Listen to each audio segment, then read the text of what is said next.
Good afternoon, everybody, and welcome to the last CDE conversation for 2024. And we're very privileged to have our guest tonight who's given us the time this afternoon. Our guest is Mteto Nyati, who is the current chairman of Eskom. He was born in Mthatha, where he tells us he learned all about entrepreneurship standing next to his mother in her trading store, graduated from Natal University, and then joined Afrox, where he was the only Black engineer, and the advice from his supervisor was, don't mess it up. Well, he didn't. He moved on from there, and he has been a senior executive at a number of South African and international companies, including CEO of Altron. Mteto, it's a privilege to have you on CD's platform. Welcome. And thank you so much for having me. Yes, I'm looking forward to be engaging with you on a number of topics. Great, great. Let's get into it. Perhaps we can start with your life's journey in South Africa. Give us a few of the big lessons that you have learned along the way in our wonderful and complicated country. Yeah, so as you have indicated, and I come from the Eastern Cape in Mthatha. I come from a very large family. I've got 9 siblings, so together with my parents, it's like 12 of us. My my dad used to say that no one can ever attack us. He's got an army. And he was right with so many children. So I come from that environment, and that environment, the dynamics of having a large family, it's got its own dynamics. One of it is that, first of all, you need to kind of find a way of differentiating yourself out of so many people. And at the same time, you also learn to work with people who are so different from you, although we are coming from the same family. But you are different. So that whole thing of diversity is something that I think I got from my environment. And of course, because we also had a blended family, and that adds to that dimension of diversity. And growing up with my mother, who really helped us, lifted all of us from I would say, lower middle class to middle class, largely at the back of her trading store. It gave me an idea that, none of us are prisoners of our circumstance. You can be able to apply your mind and be able to lift yourself out of your condition. And it's really all about the choices that one makes. And then making sure that you also follow through. If you've got ideas, follow through on those ideas. I also picked up from that environment the value of working with others. Looking at my mother, how she was using and working with her staff. Basically, they were all leading that enterprise. Her ability to listen, integrate their thoughts, and then execute those ideas is something that certainly I'm still using up to date, because most of the people that know a lot, these are the people that are the closest to our clients, closest to the problems. And if we do not pay attention to what they say, or try and get their ideas, you may miss completely what is going on, as things change very fast in our environment. So I would say these are some of the lessons that I learned. The other piece that I would like to add is when I was in grade 12, I was fortunate to lead, to represent South Africa in the International Science Olympiad in London. So I was one of the top math and science students. And that, I mean, given the fact that at the time we were studying Bantu education, an education system that was meant to make us to be inferior to everybody else, to be able to compete with everybody on equal footing, coming from an education system that was meant to hold me down. It gives me an indication again that it is really all about the choices that we make. So that would be my my take around this matter.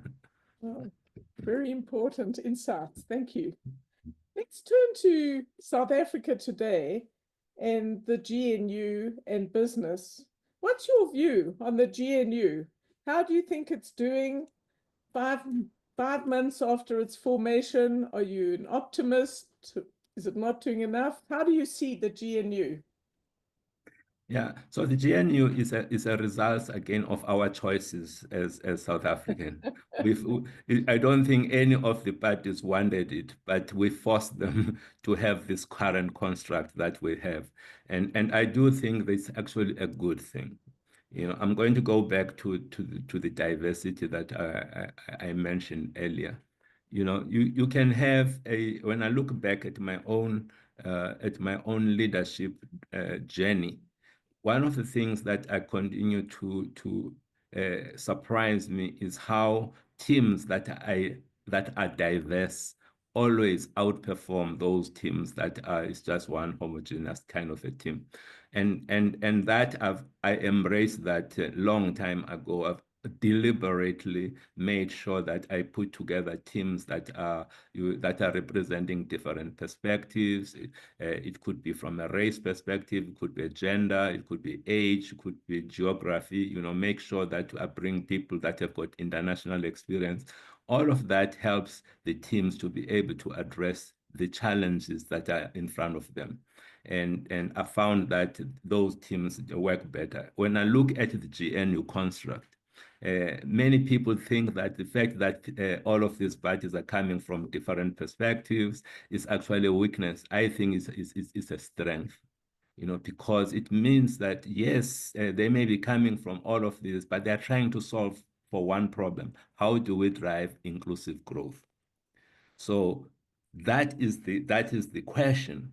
And they will be coming from different angles to try and address this thing. And I believe that the solutions that will be coming out of that are much more richer solutions, are much more practical solutions, and they will be considered solutions. I feel that this construct is actually a right one for our country at this time. How have they done? I do think that it depends on the different ministries, and I cannot generalize about the GNU. Some of them are continuing the way that they were in the past, not doing very well, and some are clearly doing exceptionally well and making decisions, pushing the envelope, which is really what we expect as South Africans. It cannot be business as usual. We need to come up with new ideas on how to get this economy going and challenge some of the thinking that is out there.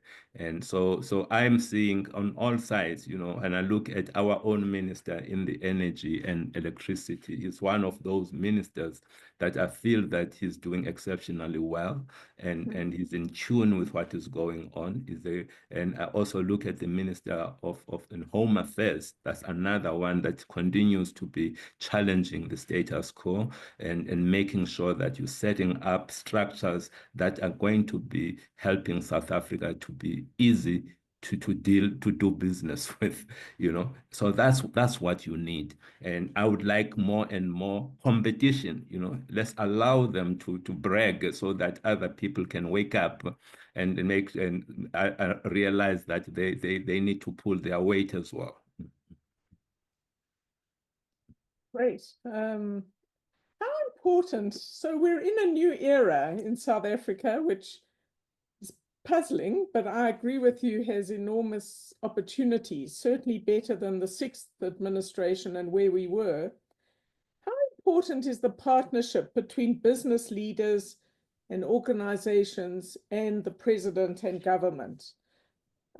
I happened to be talking to a senior business leader yesterday who was rather scathing about this. He thought this was an elite club that was involved in propping up and appeasing the president and propping him up. But how do you see this? What is your view on the business government engagement? Yeah, if you look at the go back to the history on the Asian tigers, and the turnaround of those economies, what you will see happened in those economies is that the country had a national, each one of those countries, there was what I would call a national agenda. If you were to be asking anyone, whether in government or organized labor or in business, what is it that we're trying to do as Singapore? What is it that we're trying to do as any one of those countries? They would be very clear in terms of what is it that we're trying to do. There will be alignment, and you need to have that partnership between business, government, and organized labor. And in fact, I would go to the extent of saying that we need to also be bringing in civil society into this. So I think for me it is important. It's something that we should encourage. We can always find faults into the current setup, but you start from somewhere. Then you challenge that. Okay, why is it not inclusive? Okay, if it's not inclusive enough, then let's bring those that feel they're not included. In particular, I would say in South Africa, the criticism would be small and medium-sized enterprises are always finding themselves out of those discussions.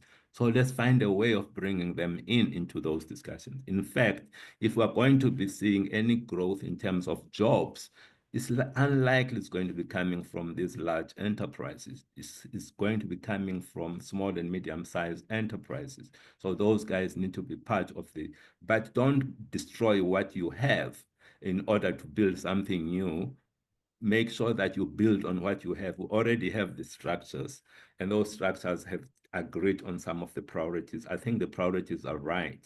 Priority around energy, the priority around crime, the priority around logistics, transport, all of those are key priorities. That let's make sure that become more inclusive in that. So that's the first thing. Then the second thing is let's be brutally honest with one another. It does not help to just sit there. That whatever we're talking about is nonsense, and we just go ahead with it just because you want to be polite. That is not helping the country. We need to really be honest with one another. In fact, I think the president or the politicians would feel what they want. They want to be told the truth. They want to get the feedback. They may not like the feedback, but they care about this country. So by not giving them the truth, by just sitting around going along with things that you feel are wrong things, it's actually not going to be helping the country. So when I also look at our own initiative within Eskom, there were many, many instances where we had to push back. We had to say, no, we're not going to be going that direction. We have to be courageous.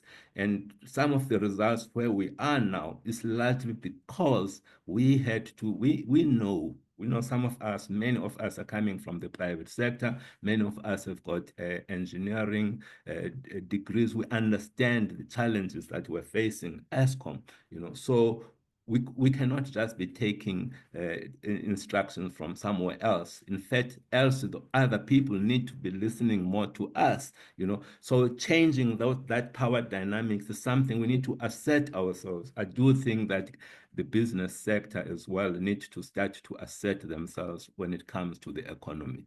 They say that economics is so important to be left only to economists. I do agree with that. We really do. We cannot outsource our thinking when it comes to the matters of the economy. We have to be part of that and define that agenda together with government. So I'm going to come to Eskom in much more detail, but let me stop and ask you about leadership. There are a lot of people who say that South Africa has had too little leadership, and that's one of the reasons we're in such a very worrying state. How do you see public leadership throughout our society? how would you define a good leader for South Africa, or good leaders for South Africa? What are the characteristics? What's missing? How do you see this issue? Yeah. Country So and travel. yeah, when I look at our country, I would agree with you. Our big problem, the big problem is leadership. You know, that is the issue. And where there is leadership, you can see. You can see clearly, you can see the results, you can see everything, but where leadership lacks is also very obvious, right? You go to all the municipalities, the municipalities, it's failure of leadership there. You can say whatever you like, when they are failing, and it's a failure of leadership. But there are also those municipalities that are doing exceptionally well, Mid-Val, for example, and you look there, you double click, you'll find that it starts with leadership. The same thing, you go to hospitals. Our hospitals are falling apart, they are not doing well. What are the reasons? The reasons, you go look closer, you start to realize that the wrong people have been asked to run these hospitals. These are highly complex hospitals. The fact that you are a medical doctor does not always mean that you are the right person to be managing a hospital, which includes so many other things. You're talking about logistics and making sure that you are managing the inventory, you are managing staff, you are managing people, your people management skills, creating a pipeline, all of that, that's leadership stuff.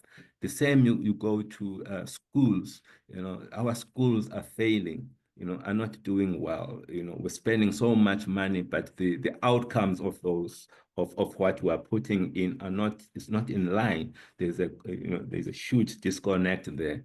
But at the same time, you'll find this rural school somewhere that is doing exceptional well year after year. They don't even have electricity. Some of them don't even have internet. They do not have tablets, but consistently they're producing exceptional results. You've looked deeply, you'll find that is the headmaster.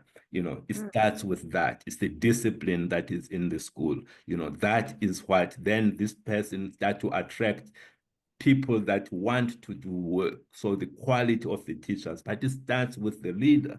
So our problems are largely linked to leadership in our country. But we've got exceptional leaders, in public sector, in the private sector, but we need to be deliberate, take a conscious effort, say, right, we've got an education problem. But let's not think that how many schools do we have? Okay, 250,000 schools. So basically, we need to make sure that each and every one of those schools have got the right leader. So it reduces the problem to something that is manageable. By just doing that one thing alone, that will solve many of the problems that we have. The same thing with hospitals, the same things with municipalities. So, but why are we not doing that? I think it's the culture of being too respectful. It's the culture of not holding each other accountable. There is no such a culture in our country. Maybe I'm stretching that too much. There is not enough of that. We don't hold our leaders accountable. We don't question things. We may all be complaining, and then the leader arrives, we're all smiling, and nobody's giving feedback around that. That's a problem. Elsewhere, these leaders would be, maybe a rotten egg would be sent to. I'm not saying that that's what we should be doing, but what I'm saying here is that we need to have a situation where people earn our respect. They don't just get the respect automatically just because they've got the positions. Once they start to understand that this is what society is doing, you will start to see the changes that are required. In fact, people will start to understand that leadership is not for them. They must actually step out of those roles. So, building on what you said, is there something about our culture? Is there something about the transition to democracy? Is it about cadre deployment or patronage? or bad education? Why are we struggling to hold leaders accountable more than, enough? If you think of how bad things are, the terrible I, unemployment rate, what is holding us back as a country? Well, how do you see that? I think we need to understand that I talk about values generally as something that is very important. Values are important. To me, as someone coming from an IT technology background, I see values as some kind of like a software. It's that thing that you do not see, you cannot touch, but it controls everything. So our behavior, when you look deep down, how we show up, all of that is largely linked to the values that we hold dear. So we then need to, as society, to understand some of the values are actually not serving us, you know. Mm, And they may be great values, they may have been great for a particular time, but those values may actually not be serving us where we are now. And for example, when I look at things like respect, in my own culture, when I look at respect, this is something uh, that that I think our definition of respect is so broad that we cannot challenge people that are older than us. You cannot challenge people that are in higher position of power, et cetera, et cetera. So that is respect, right? But which means that you can see that things are going wrong, but don't do you never do anything about it. You complain on the side, but you just don't do anything about it because you cannot challenge this. So my point here is that as we think about this, why we are not holding each other accountable, there may be, I'm not saying for sure, but there may be a link to some of the things that we hold dear. And this is where, at a personal level, I had to make my own transformation and say, okay, I need to adjust my respect. My respect is no longer this wide. My respect is this much, and by that, then I start to show up differently. I start to question people, as uncomfortable it may be initially, but you train yourself to do that. So my point here is that there is a link. There is some kind of a link to the culture, to the values that makes us not to really hold each other accountable, our leaders accountable. Very interesting. Yeah, very important issue. Let me come to the big question, which is Eskom. And certainly from when you became the chairman was a very refreshing, different approach to this enormous utility. Why do you think Eskom was in such a mess when you became chairman? What were the key factors that led to load shedding from 2006 onwards and getting just worse and worse and worse for 17 years? What was going on? What was your assessment? Yeah, you have rightly pointed out that you trace it back to around 2006, 2008, and that is correct because there was at that time a decision was made that the country should not invest in new generation capacity. We've got enough. We should not invest in new, and and anybody who is involved in the build of power stations would know that just the planning of the power station and then rebuilding that takes years and years. So when you wake up and realize that, hey, actually my decision not to invest was wrong, but you are waking up already, you are running out of capacity, you have a problem. So that's what happened. That was at the root of our problem, is the fact that we miscalculated then.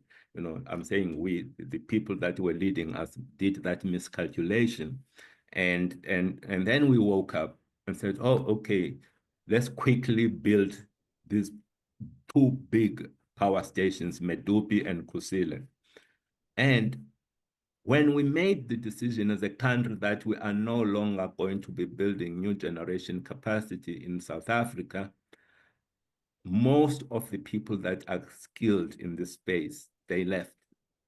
They moved to countries that were building. That's where their skills were required.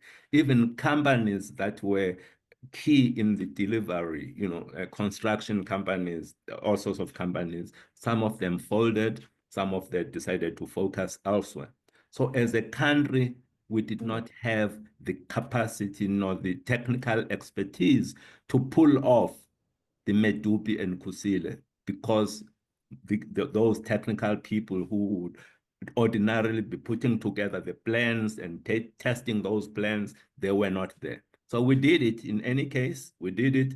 And of course, there was not enough thorough planning at the back of that. It created huge issues where we ended up with huge cost overruns.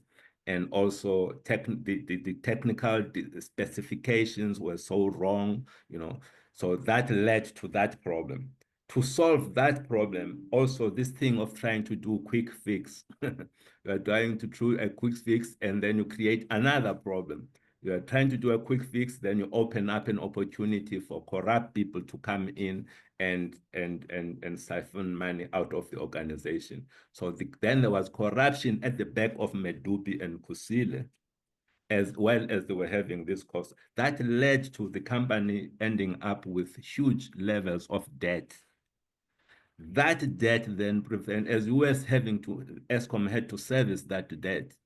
So which means you have to take the money away from something else to service this debt. So what then suffered was the maintenance piece, which is exactly what we see in municipalities, in other entities where people are taking out the money that should be invested in maintenance to do other things. You end up with it. So that's what we ended up with in Eskom. So everything else is everything goes back to that poor decision that was made, and then other things become symptoms to that. But then you end up with a culture that is getting into Eskom, a culture of corruption, a culture of using companies that are not capable, but are charging the company a fortune. So all of that together led us to where we were. So you had to kind of undo all of that.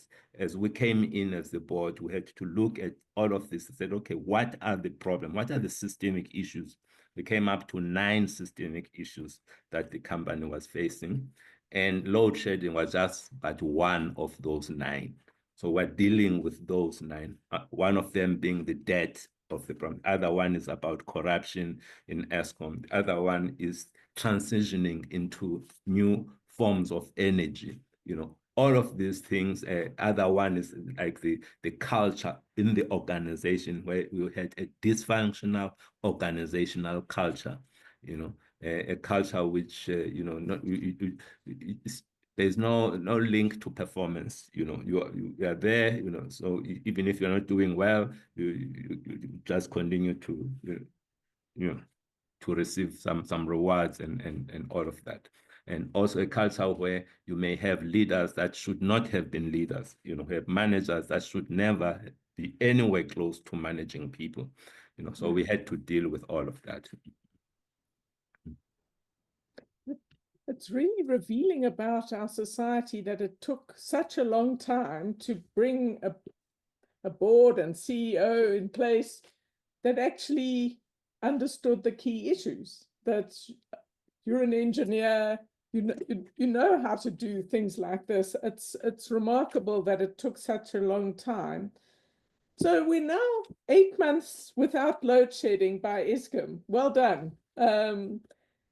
A year ago, most South Africans could not have imagined this, certainly not me. So the big question is, can you take us, why this board? Why this management? Yes. What's different here? What's different? What were the other boards and executives doing before? So how do you see this? It sounds like it's a big shift. This was a big shift by government. It was a big shift in appointing the board. The board is not just Mteto, it's the entire board. I mean, on that board, we're sitting with about 6 engineers. On the same board, we sit about 7 or 8 chartered accountants. We've got people that are specialists in culture, in organizational culture. We've got people that are specialists in labor unions. So there was a deliberate effort to say, right, these are the problems of Eskom. What kind of a board should we put together that whose experience will talk to the problems? So that is very, very important, because now we have this board. Some of the people that are sitting on that board, some of them grew up in Eskom. They know what good looks like. They have been at the time when things were done in a particular way. They get it. Some of them ended up being senior leaders within Eskom, in the nuclear space. So that is the wealth of expertise. That's the kind of expertise that you had on this board, So that is very important. As we think about other state-owned enterprises, it is important that you start at that level. Do we have people whose experience are talking to the challenges that are facing this entity? How do we make sure that let's go and find those people? Regardless of most of us coming from the private sector, many of us had no plans to be part of an Eskom board, and so we had our own things that we were busy with, So that's actually the people you need, people who really did not want to be here, but are doing this thing because it is such an important engagement, an important intervention by the country. So that's the first thing. Then the second thing is, now that we've got this kind of people, and how should they be engaging with management? Other boards we have a board meeting once a quarter, and that's it. There is no such a thing when you are in a crisis. When in a crisis, you need to have a board that is engaged. That is, of course, you need to respect, not an overreach, but you need to be holding management accountable. You need to understand whether management is putting resources in the right places that are going to change this thing. Has the problem been defined in the right way? You can just sit and take, okay, what is the problem? Management will tell you what the problem is. Okay, you just move on, life continues. We could not do that. We need to make sure that we engage and go deeper within the organizations, go to power stations, have workshop with all of the power station managers to understand what the problem is. Then, voila, you realize that the way the problem has been defined is actually wrong. The real problem is not the aging fleet. The aging fleet is not the problem. And in fact, as engineers, we know that, I've got a car, which is a 9-year-old car. I know this car is going to continue to serving me another 10 years, So if I maintain it properly, so age is really not a problem. The lack of maintenance, that is the problem. Lack of following standard operating procedures, that's the problem. Lack of using the right kind of companies to service your car or service your power station, that's the problem. So you go deep and then you realize that, this is the problem. But because you have involved the people on the ground in coming up with these insights and also coming up with these plans, you now no longer have to drive a buy-in from them, because they co-created the plan with you. So you're asking, what is the difference? One of the big things that is different is that the plan was co-created, and the plan largely coming from the ground, people who understand truly what the problems are, and saying this is what needs to be done, and say, what is stopping you from doing what you say needs to be done? Okay, is this the policy? Is this the funding? This is where we as the board can unlock things for you. Then you have a board that is working for management, supporting management, but still, of course, holding them accountable. I know, I think it was Ronald Reagan who said, trust but verify. So of course we trust it, but we also know that one of our weaknesses in South Africa is our ability to execute. So we decided we signed up a company, an independent company that was going to oversee the execution of this 2-year recovery plan. Yes, management is running with it, but we need an entity that is going to be reporting directly to the board, that is going to be raising red flags if there are any, and on holding people, helping us to hold management accountable. That was key, because in all of these things, there have been thousands of plans, but without the ability to execute, without holding people accountable, we would not be where we are. Appointment of leaders, the leader of generation, Beking Umalo, that is somebody that made also a big difference there. We just after we got the plan together, we appointed him as the head of generation, somebody that grew up in Eskom, he understands all of the people that are running these power stations. He can even say that power station and that one, we've got wrong people leading. Those people, I know they are good in that, but not good at what they are currently doing. We need to move them. You need to, as a board, help me to move this as quickly as possible. I don't want any bureaucracy here. That's where we come in as the board and helping to do that. So a combination of all of that, together with a supportive, very, very supportive shareholder in the form of two ministers. One is the late Pravin Gordhan, and two, Jose Ramaphosa. Both of those were very, very, many things, they had to go and unlock those for us, because they did, going to National Treasury to go and ask for this and ask for that, getting exemption for this and exemption for that, that is, but you need to not be afraid to be asking. Once you are clear with the problem, now you can ask people to go, help me with this, help me with that. And that prevents also what I called micromanagement, because if people are hanging around, they don't know what to do, but you can ask them to go do something, they disappear for a month, and you're focusing on what needs to be done. Great, that gives us a different framework. Let me ask you about, there are a number of things I want to ask. The first is, you were attacked by the EFF and the Black Management Council because you said there's certain government policies, BEE and localization and procurement, that need to be relaxed for Eskom in order for you to do your job. Can you tell us how important these were? My understanding is they were very important, but tell us about those and why those particular things were holding you back at Eskom. Yeah, you'll find that if you look, people talk about Eskom and saying that Eskom lacks the technical skills. That is not true. That is wrong.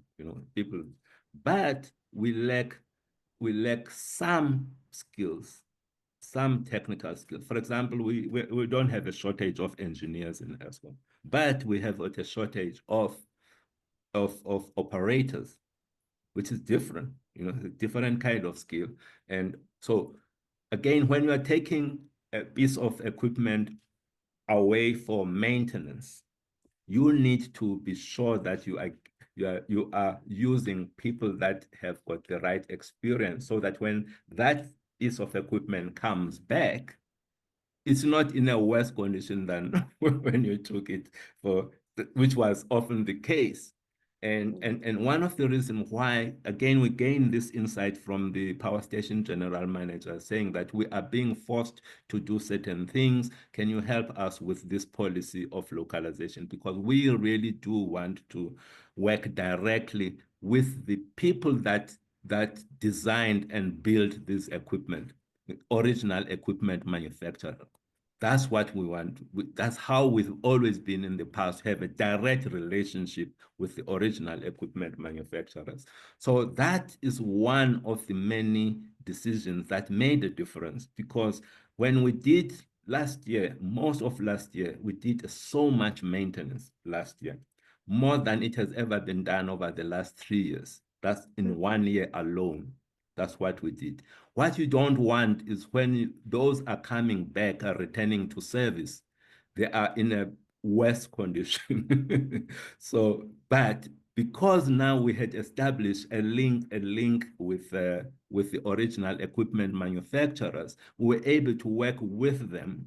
And in the process, we're building our own skills within Eskom so that we can continue to maintain this on our own. So that made a difference, but it was not the only reason why we are where we are. It's just one of the many things that we did, the team did to get us to be where we are now. So let me ask you a bigger question. For Eskom to start performing the way that it is now, you had to get exemptions on certain key policies because they were too difficult. They were holding back what you holding us back. What do you think that means for the economy as a whole? Are these policies in many ways holding back faster growth in the country? How would you see that?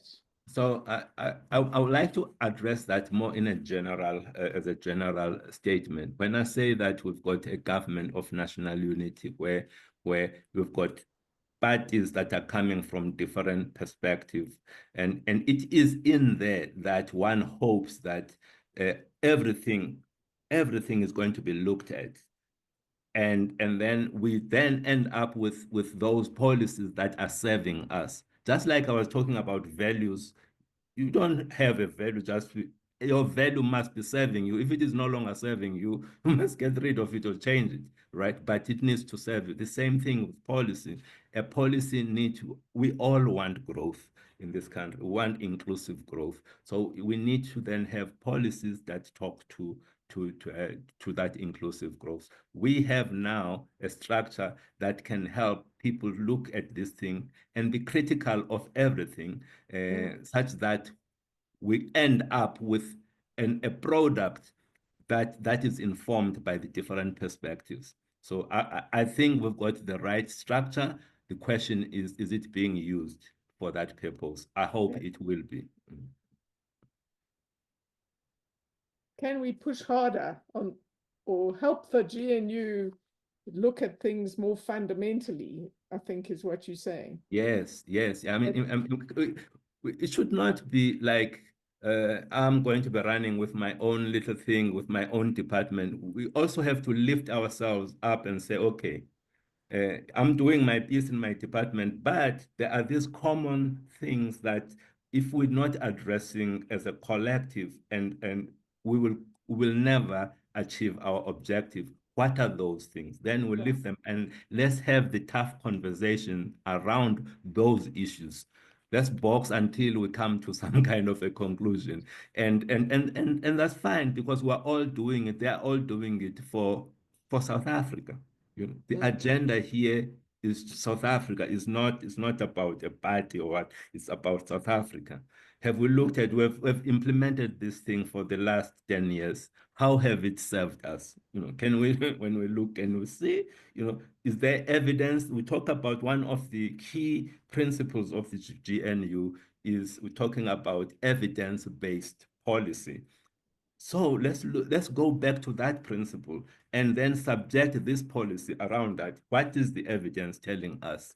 You know, and that is going. What I'm saying is that let them not be comfortable. Now that we've got GNU, there is a lot of work that needs to be done. The good thing is that they've come up with these principles, subject a number of these things to these principles.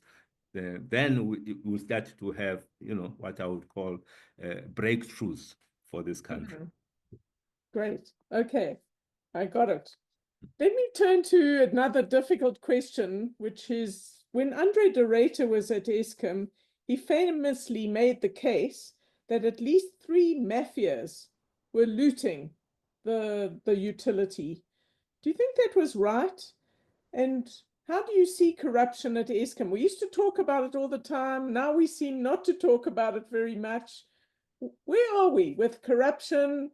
Are there mafias looting the place? What's going on? Yeah, so I'm just going to start from the end. We have not, as the board, we have not seen evidence of mafias in Eskom, you know. And we've taken, this is one of the, remember I said we've got 9 priority areas, you know, we call them systemic issues. One of them is around this fraud, you know. We've put a lot of focus in this area. We've established in the office of the CEO a project management office to drive our initiatives around this thing, to drive consequence management, you know, and working together with the external organization like the SIUs, like the police and everybody else. I can tell you we've gathered so much information. We don't have the evidence to say that they are mafias. We've got evidence that shows that there are corrupt individuals within Eskom, which is we've moved away from generalizing, saying that, oh, our employees, they are useless or employees are corrupt. No, in fact, actually, we knew from the get-go as a board that that is wrong. That approach of painting everybody with one brush is wrong. Generally, the majority of employees are honest people, generally, and it is we through the work that we have done in Eskom, which is data-based. It's work that is informed by data.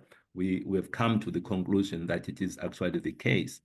Where we've worked, I'm not going to go too deep around this thing because some of this we have to keep it at high level.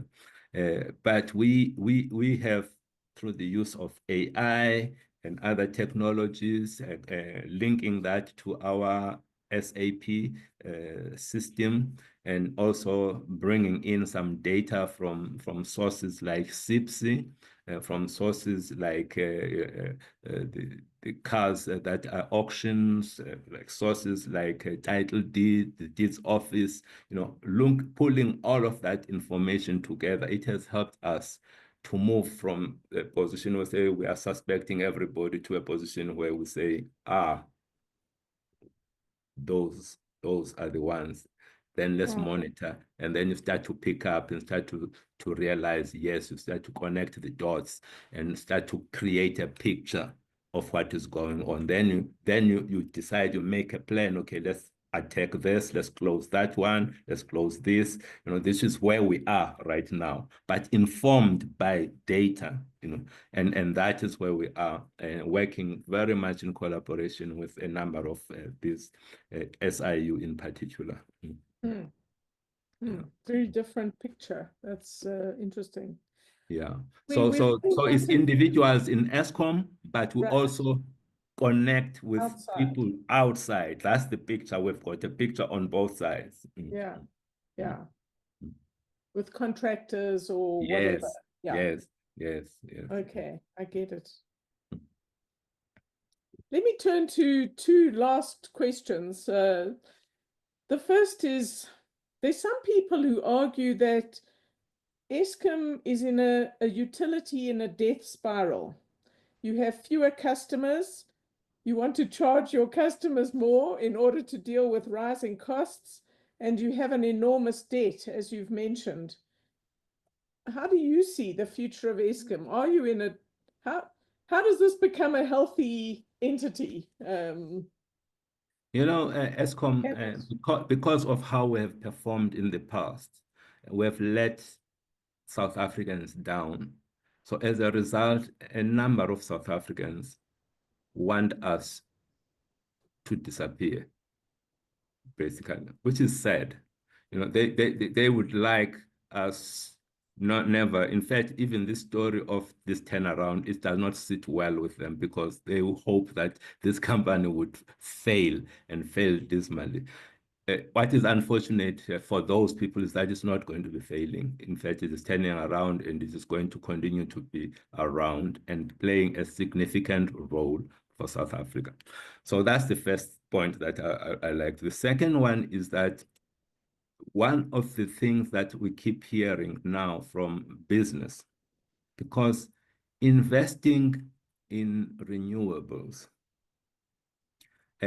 yes, but it's not the business of those businesses to be investing that. They would rather get that from somewhere else and from a utility. So that's one. Plus, they were doing that because there was no energy security. So what I'm hearing now, in the invites that we continue to get, Dan, myself, and everybody, we continue to get from different boards, said, come and help us to understand. First, is this sustainable? Or maybe first, how did you get to be where we are? Okay, we're comfortable with that. Is this sustainable? Okay, we get that. Should we continue with these plans that we had? Because if we don't have to do that, we can be doing something else, you know. So we would rather not do this other thing, because huge amount of capital that is required to do that is taking away from driving other agendas that we have. That is the discussion. That it's not a discussion of having people say, okay, we want to run away from Eskom forever. It's a discussion which is different, saying that, can we trust you now? Can we trust you? And are you going to disappoint us in the future? What are the plans you have for you to also transition into green energy? So they want to hear that. I hear even middle class consumers saying that, sure, had I known that we would be in this situation where we are right now, where for 8 months we have not had load shedding, I would not have invested my 40,000 or 100,000. I would not have done that. These are people who are affording things, right? Yeah. But they are Yeah. saying that, what I'm trying to say, that this thing of, in a large scale, people are moving away from it. People want Eskom to be there, to be reliable, but to be affordable. Affordable. That was Affordable. the They problem is want price. Eskom to be affordable. Yeah. Which is for me, that's the next challenge, our next challenge. I say that you can talk about affordability all you like, but if you do not have a product to sell, that's just a theoretical discussion.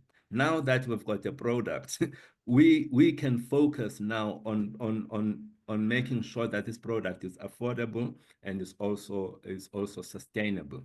As in, are we selling green? Is it our impact to so then the discussion, if you were to have this kind of a discussion with Dan, he would tell you that his priority right now is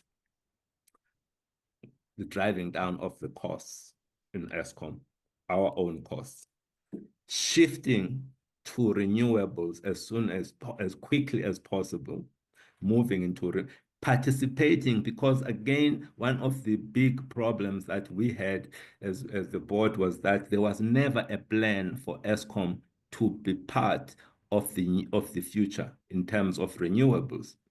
So basically, at the end of the life of each of the power stations, we would be shrinking, shrinking, shrinking, and then at some point, there is no Eskom. And I'm like, what kind of a strategy is that? And you've got a fiduciary responsibility as the board and as management of the company to make sure that the company continues to exist. How do you end up with a company that you are driving to so that it should not be there? But in any case, that aside, we are clear as the board that we are going to be participating, and we are participating in renewables. We are saying there is no other company in South Africa that has got the kind of skills that we have in the electricity space. There is none. There is none. So bring competition on, bring that competition on. That's what we like. We have embraced competition. It's not like every people think that, hey, these guys are fighting. We say, bring it on. It's good for all of us. It's going to be driving down the costs. Bring that competition on. But we've got an advantage of the kind of skills that we have. the kind of location that we have, the fact that we already have got transmission lines, the fact that we've got land around our power station. This is the land that can be used as we move into renewables. That advantage is going to be the one that we're focusing on to help our country to drive down the costs and also move more and more into cleaner energy. So I hear what you're saying. There's a price issue, affordability, and there's also the debt, which affects your affordability. But Yeah, no, let's talk about the debt. Let's talk Oh, about the debt. First, I think the debt situation is sorted out because it's one of the 9 things. So the debt was one of them. right. But there are 2 types of debt. There's the debt that Eskom has from its funders, which is like, it was 450 billion rand. It's probably going to be in 2 years' time, it's going to be about 250 billion, and which is a sustainable level of debt for this company. It's something that we can service from operations, so we do not have a problem there. The fact that this company is going to be profitable because we're not doing load shedding, our revenues are going up. The last 8 months, if you look at the revenue, the growth of Eskom going up. The fact that we are not using diesel. So last year alone, we used 33 billion rand of diesel. If you are saving on that, look at all of that goes to the bottom line, right? Then because your debt is coming down a lot, thanks to all of us here who have chipped in, 254 billion rand from National Treasury is helping Eskom. That is going to be reducing our level of debt. It's already reducing. So our interest charge has come down significantly. A combination of that is making this entity to be sustainable. The only one big issue that we have now is the debt that is owed to us by the municipalities. The municipalities. Yeah. Okay. My last question then, which you sort of touched on, is Eskom going to be a privileged player in the emerging market for green energy? So how are you both? No. We need to get a competitive market. How do you see that? It's fair. No, we're not going to be a privilege, but it doesn't take away the fact that we've got a competitive advantage.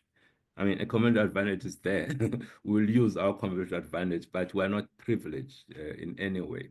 We recently have set up a national transmission company of South Africa, which is out there to buy and sell electricity, create a marketplace for trading of electricity.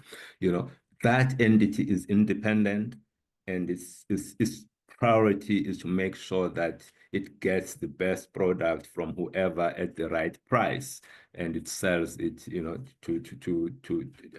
the consumers. So we've got this entity. It's got its own board, independent board, highly competent individuals sitting on that board, same level as the Eskom board.